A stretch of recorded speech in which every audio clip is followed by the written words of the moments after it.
Hello, dear ones. Thank you for joining me on this midweek meditation. It brings me such joy to bring you these messages, and I hope you have joy in receiving them and in sharing them with others. A short story. Two young brothers were playing together in their house while mom was working elsewhere in the home, and as brothers are wont to do, they soon began arguing and fighting among themselves. Mom heard the commotion and called out to the boys, "You two need to behave yourselves. Remember, Jesus is in that room with you."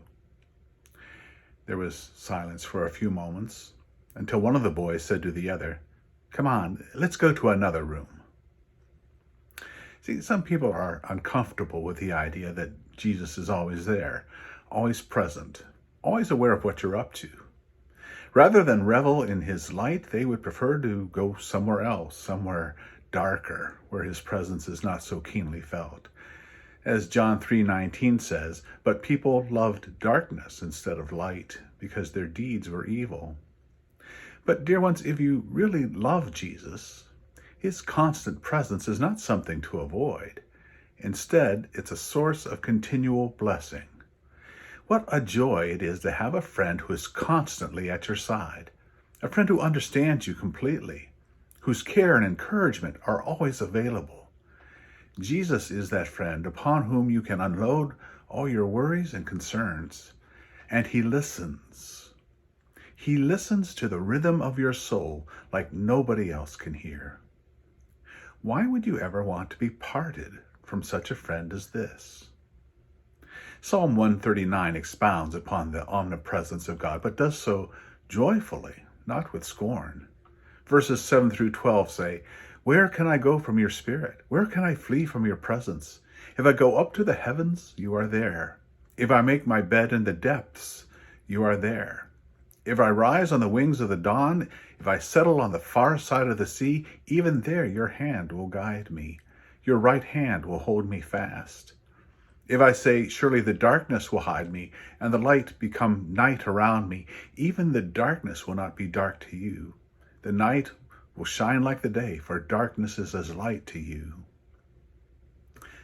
Near or far, high or low, light or dark, Jesus is always there.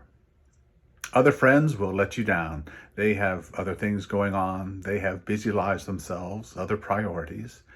They may not be there for you when you need them. You've seen it, and so have I. When you find yourself in need, somehow your friends go poof on you. But Jesus is not that kind of friend. You can count on him to be present. He's there all the time, especially when trouble comes. You will never find a friend more constant, more true, more faithful, more available than Jesus. And you know you can count on him because he loves you. He has the scars to prove it.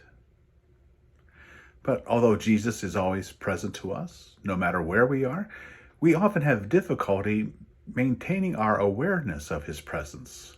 So often we think and act as if he isn't around, and when that happens, the joy of our lives slip away. Everything becomes mundane. The wonder of being in his company dissipates. Life becomes bland. This is where a disciplined mind is so very helpful. You sometimes need to focus. Train your mind to be aware of his presence.